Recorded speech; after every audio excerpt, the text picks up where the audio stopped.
I'd like to express my gratitude to the Lejeune Foundation for all that they do for people with Trisomie 21 and their families. In this city, Professor Lejeune made the discovery that opened the new scientific era in the study of Down syndrome. So what have we learned about development and aging in the 5.5 decades since that discovery? So I'd like to discuss a few of those findings with you today. So it has been determined that people with Down syndrome, by the time they are age 40 years, have the characteristic changes in the brain of Alzheimer's disease. And almost 100% of people with Down syndrome by age 40 show these changes. Now that doesn't mean that they all develop dementia. There is an increasing incidence of dementia with age, but even so, not everyone with Down syndrome becomes demented. So one of the compelling biological questions is, why do some people develop dementia with Down syndrome and others do not? Now, we do know that brain amyloid, which is one of the key components of Alzheimer's disease, accumulates across the lifespan. It is first deposited in the frontal and entorhinal cortex, and the plaques, which are very primitive in early life, mature, particularly after age 40 years. So here is a brain section from an infant with Down syndrome who passed away at age 4 months from an unrelated condition. And you can see even here that there is a primitive amyloid plaque. You can see the progression of amyloid, and this is work done by Elizabeth Head in our group. Here is an 86-year-old brain from a healthy individual with no signs of dementia. And you can see the amyloid plaques are being stained here, compared to a 31-year-old brain from someone with Down syndrome, 40 years with Down syndrome and Alzheimer's disease, and 62 years with Down syndrome and Alzheimer's disease. And you can see how the plaques are originally quite diffuse, become very pathologic, and are called cord plaques. So here is the diffuse early plaque in the brain of people with Down syndrome. This is an amyloid stain, and the holes represent intact neurons.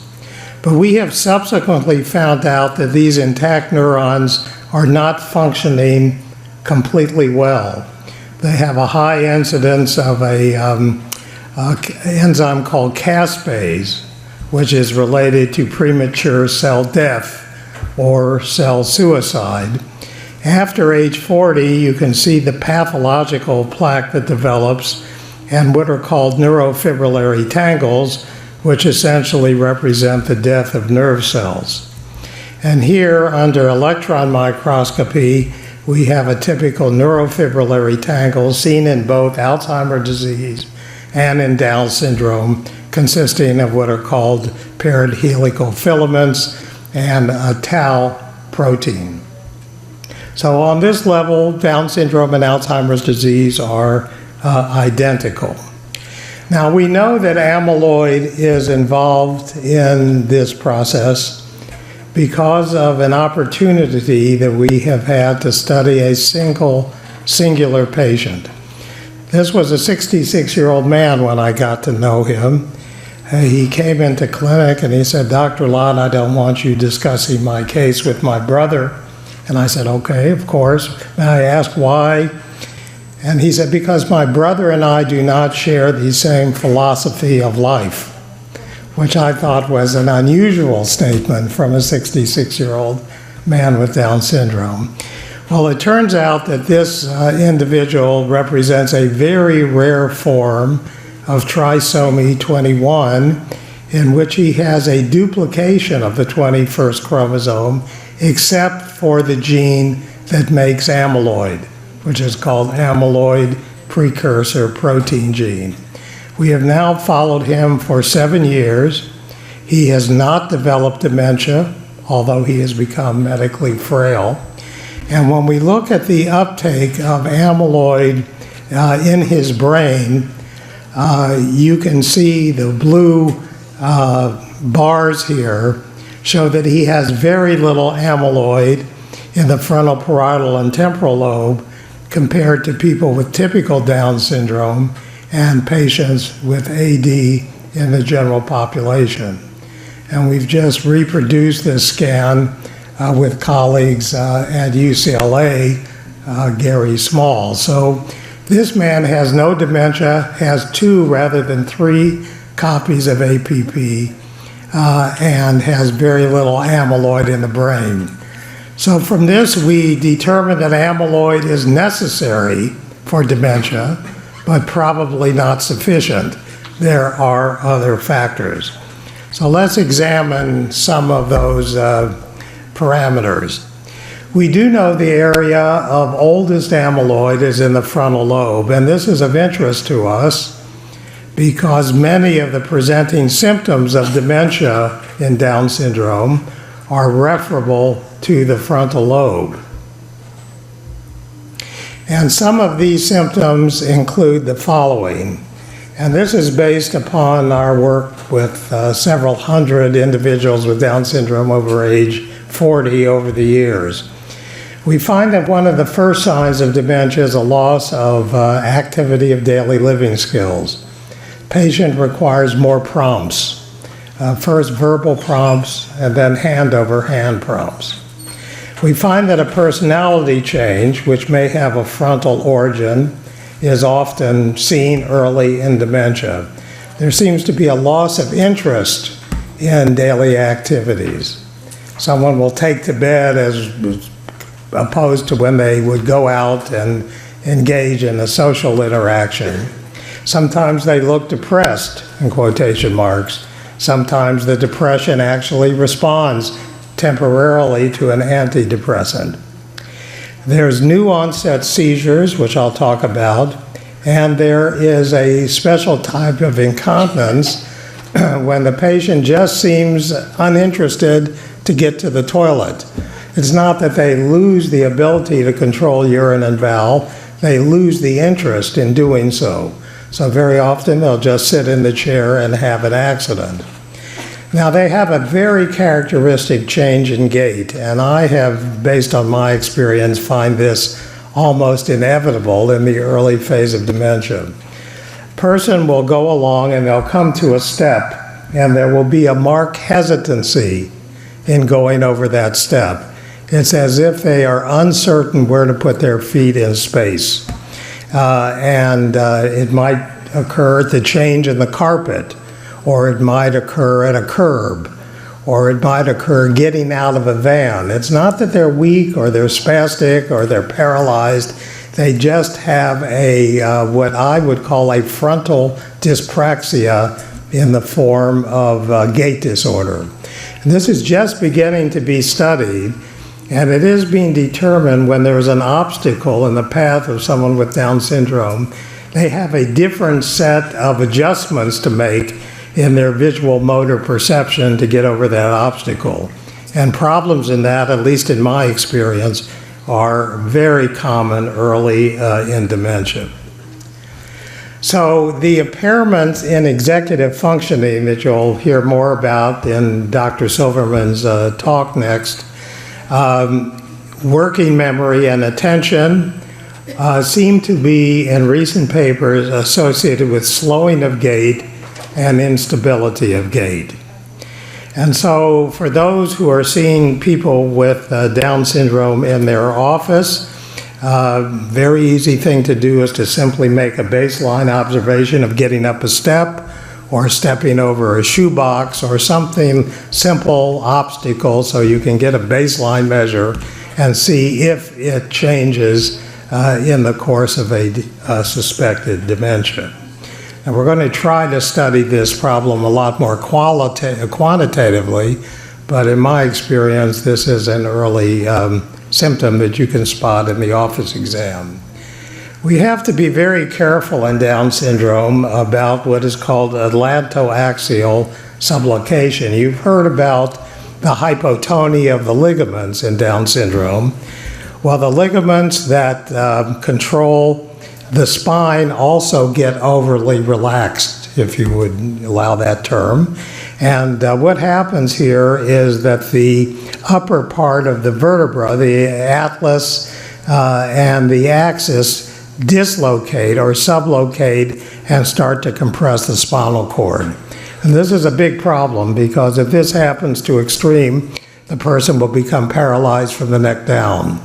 So what are the signs that we look for commonly in atlantoaxial subluxation? One of the characteristic problems is the development of a head tilt. So if you see an adult with Down syndrome who's having gait difficulty and a head tilt, that is a danger sign. Complaints of neck pain, incontinence, and the changes in gait. So in any gait change in an individual with Down syndrome suspected of dementia, one has to at least consider the possibility of an atlantoaxial subluxation.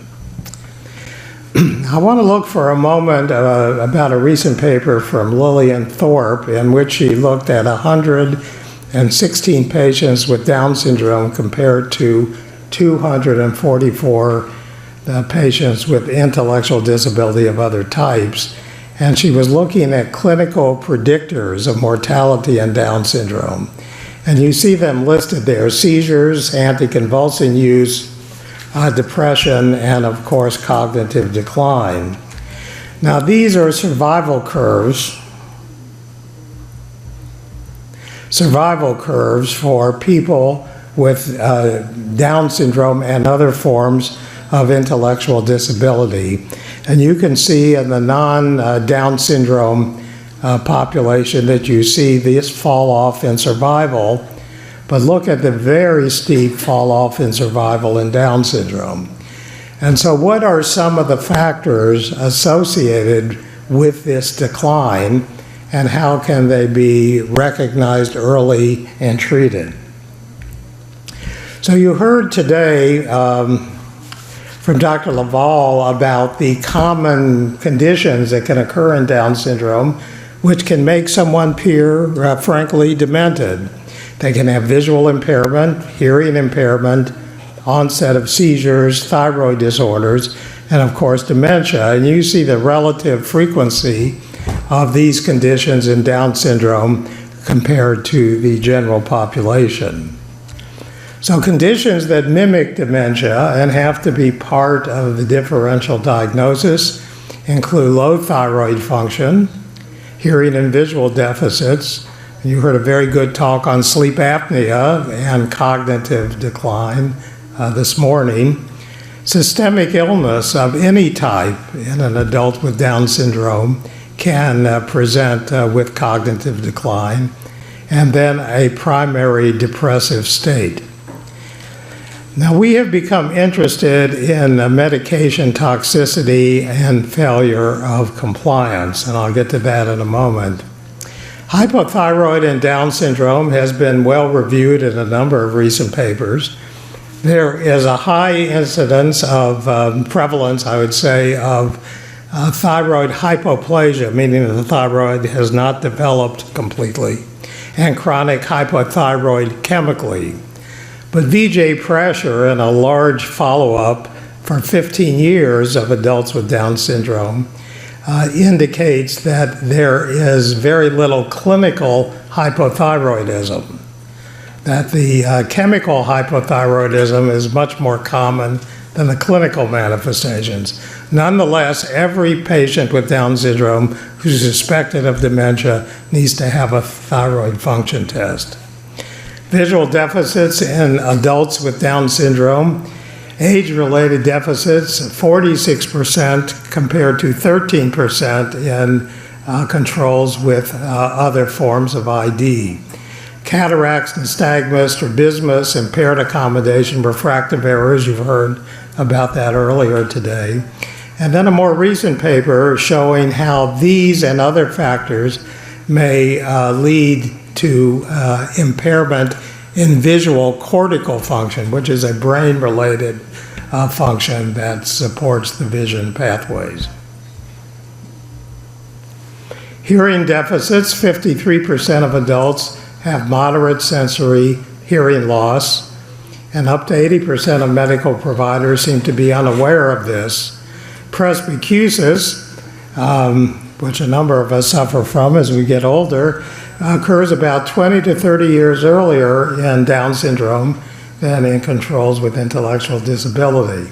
So we have seen numerous patients who have been considered to be demented, and once we get them a hearing aid, their function returns to normal. So these are all part of a standard differential diagnosis. Now, more recent evidence starts to implicate epilepsy, and there's an interesting and provocative paper by Jeff Nobles from Baylor University that talks about the intersection of seizures and amyloid deposition in Alzheimer's disease. He calls it a perfect storm. You have a converging path of epilepsy and Alzheimer's dementia in the hippocampus, which is the primary memory formation of the brain. The mechanism is the neuronal excitability caused by epileptic discharges in the hippocampus cause further release of synaptic amyloid and worsen dementia. And this is particularly true for Alzheimer's disease caused by mutations in the amyloid precursor protein pathway, like Down syndrome and familial Alzheimer's disease. So seizures seem to be taking on a very prominent role in the cognitive decline associated with dementia. Here is from Noble's paper examples of patients with temporal lobe epilepsy and Alzheimer's disease in terms of cortical atrophy. You can see the temporal atrophy and some of the frontoparietal atrophy, and then functional brain scans showing a hypometabolism in those same areas. So epilepsy seems to be associated with brain atrophy and hypometabolism in those areas. We had an opportunity to look at this firsthand. We had a study supported by the National Institute of Aging in which we were looking to treat Alzheimer's dementia. What we learned as part of that study is that we had a subgroup of subjects whose cognitive function went down so quickly and so profoundly that we couldn't test them anymore. And so we looked at a number of variables associated with a poor outcome in two measures, the severe impairment battery and the brief praxis test. And you can see there's no relationship to age, gender, ApoE status, premorbid cognitive impairment, cognitive functioning on the dementia test developed by Evan Weiss. But you see that seizure status has a very high odds ratio on both of these tests. So the one variable associated with this pronounced cognitive decline in demented individuals with Down syndrome has been seizures. And Dorsey and his colleagues have recently talked about progressive myoclonic epilepsy in Down syndrome. So many people with Down syndrome and dementia will develop these little myoclonic jerks which can accelerate and worsen the course of cognitive decline.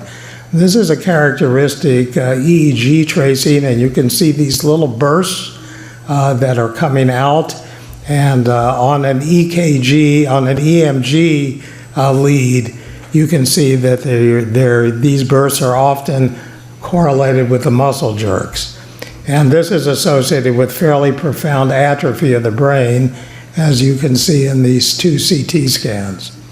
So I would say that seizures are a potential critical problem in Down syndrome adults. That does not seem to be the case in children.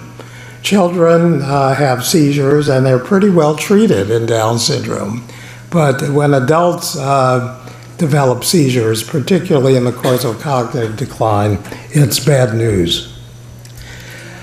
Now, in regard to seizures, we became interested in whether people were actually taking their medication because of the differential diagnosis of dementia. One assumes that the patient is receiving the medication that has been prescribed.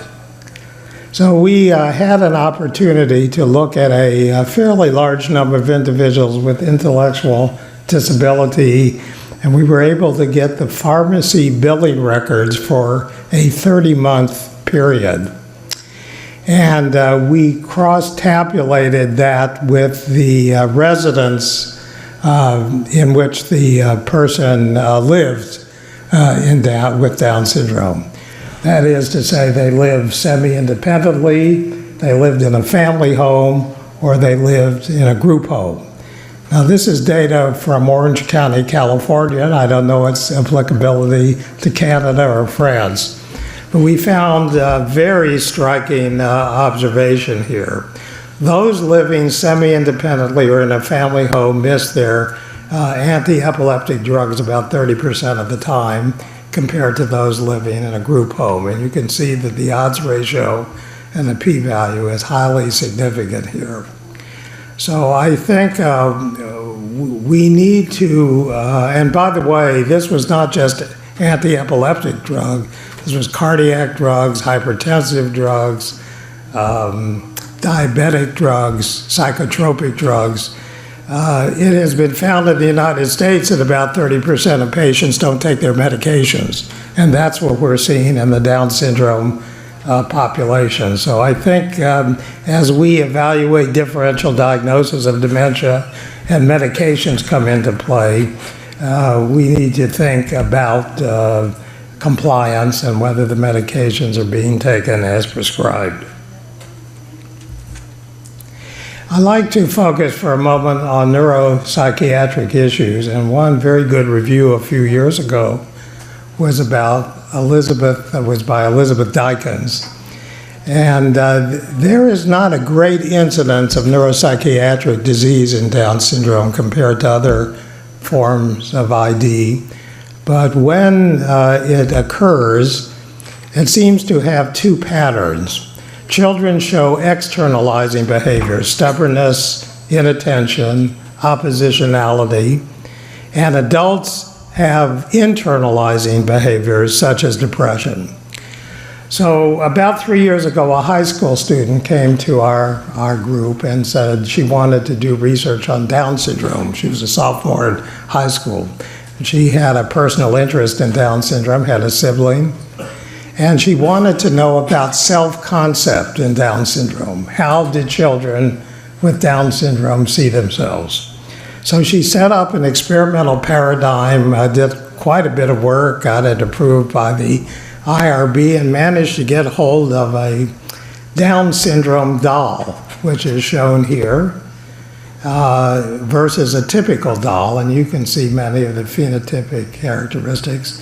She set up a rigorous experimental protocol in which the child came in and was told there was going to be a birthday party, and through a series of questions, she developed data that indicated the affinity of the child for the doll. And by the way, her research, she was a finalist in the Intel National Science Competition, 30 finalists out of 1,800, and she's now first author on a patient in a paper in the American Journal of Medical Genetics, which is a first for me for a high school student. So I think she's now a sophomore in college, quite motivated. So these are the findings. Younger children with Down syndrome exhibited a preference for the typical doll, regardless of IQ, and felt that they resembled the typical doll. Adolescents had more self-recognition and felt that they resembled the Down syndrome doll. Now, I would just throw out, and this is purely speculative, that this change from the child thinking that they're part of the typical population to the child realizing that they have Down syndrome may be difficult at the transition from adolescence to adult life, and may be in part responsible for the internalization of some of the symptoms of depression that we see in early adult life in Down syndrome. At least this study provides a foundation for further investigation. So, considering depression and Down syndrome, the differential diagnosis is dementia, systemic illness, situational stress, which you heard very well outlined this morning, and sleep apnea, which was also previously outlined. So, what is the future of how we are going to consider how the brain is working in dementia and Down syndrome? And there are three areas of, I believe, of interest. One is amyloid uptake in relationship to dementia, and I've touched on that a little bit earlier today. What does the brain look like prior to dementia in Down syndrome? And imaging as a component of a predictive model for Alzheimer's disease in Down syndrome. This is work of Ben Handon, in which he looked at a number of subjects with Down syndrome, and he found very little amyloid uptake prior to age 40 years. So at age 40 years, the soluble amyloid may become more fibrillar, and the amyloid scan may go from negative to positive. Whether this is going to be a predictor of dementia for Down syndrome, we do not know yet, but as part of our current research and the research of others. This was a paper we published a number of years ago by Richard Heyer, who was in our group, and this is a PET scan, positron emission tomography. This is a scan looking at brain function while the person with Down syndrome is concentrating on a task, in this case what is called the continuous performance test.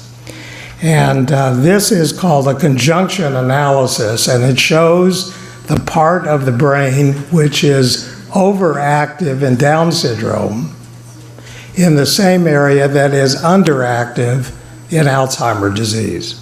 So you can see that the medial temporal lobe, the hippocampal area, seems to get overactive in young adults with Down syndrome before they develop dementia. And this, we were able to show with Liz Head and a number of other people, is a site of neuronal sprouting. So there appears to be, at least one interpretation, is that there is a compensatory response going on in the brain in Down syndrome before the conversion to dementia. And to the extent that we can capture this compensatory response and build on it, may be a way to prevent or attenuate the symptoms of dementia and Down syndrome.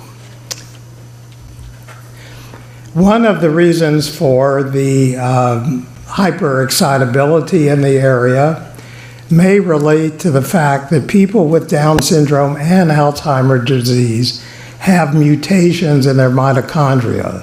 The mitochondria are the energy-producing parts of the cell. And when there is a mutation in the mitochondria, the levels of what is called oxidative stress go up. And oxidative stress is part of Parkinson's disease, Alzheimer's disease, Down syndrome, amyotrophic lateral sclerosis. We don't know if it's primary or secondary, but in terms of treatment, it really doesn't matter. It is a pathological process that leads to early cell demise. So out of studies like this have come a large number of attempts to treat Alzheimer's disease with antioxidants. And I would say tens of millions of dollars spent by NIH on trials of antioxidants in Alzheimer's disease. We had one in Down syndrome. None of them are very exciting in terms of outcome. For one thing, you have to start treating before the dementia occurs in Down syndrome. That's very clear. But more importantly, we need to develop an antioxidant that targets the mitochondria, not just one that gets into the bloodstream and may or may not get to the mitochondria. And there is now such an antioxidant compound, and we are very interested in gearing up for a possible trial because this compound actually targets the mitochondrial membrane. So its antioxidative capacity can be many-fold over what conventional antioxidants have been able to do. So, in summary here, our current research, which is being funded by the NICHD, is to develop a predictive model for cognitive decline in Down syndrome, and I was very pleased to see that NICHD and NIA have both now come up with a joint request for applications to continue to try to develop a predictive model. This is a very important endeavor in the field of Alzheimer's disease and now in Down syndrome. So we are looking at amyloid imaging. We're measuring CSF beta and tau. We're looking at advanced EEG surveillance because of the seizure story I mentioned, a whole variety of plasma biomarkers, and we're doing serial neuropsychological testing to see if these factors are present at baseline, which best predict the cognitive decline that may be occurring in the population. Finally, for the physician and psychologist, we're all pressed for time. I would point out there is a, quote, 12-minute exam for Down syndrome. It's an interesting paper published by a group at Manchester, England. It's mainly an ENT exam, but it covers many of the issues brought up today. And then we have a new test for cognitive function in Down syndrome. We've done this in collaboration with Wayne Silverman. David Walsh has been the lead on this. And I'm going to leave you with one final table. We have looked, this is a test of cognitive function based upon a collection of variables from many other standardized tests, the Peabody, the WISC, the Stanford-Binet, the Folstein. And it's been studied in a fairly large population of people with intellectual disability. And in the current study, we correlated the RAD with several other tests for dementia and Down syndrome, the brief praxis test, the severe impairment battery, the dementia scale for mental retardation, the cognitive and social scale, and the Bristol activity of daily living. And you can see that the correlations with the RAD are very high. So we feel increasingly confident that this simple test of cognitive functioning can be part of a battery for diagnosing cognitive status in clinical drug trials for dementia and Down syndrome and for further research. I mentioned a number of our collaborators. This is the core group of our UCI Down syndrome program, and this has been our research support over the years. I thank you very much for your attention.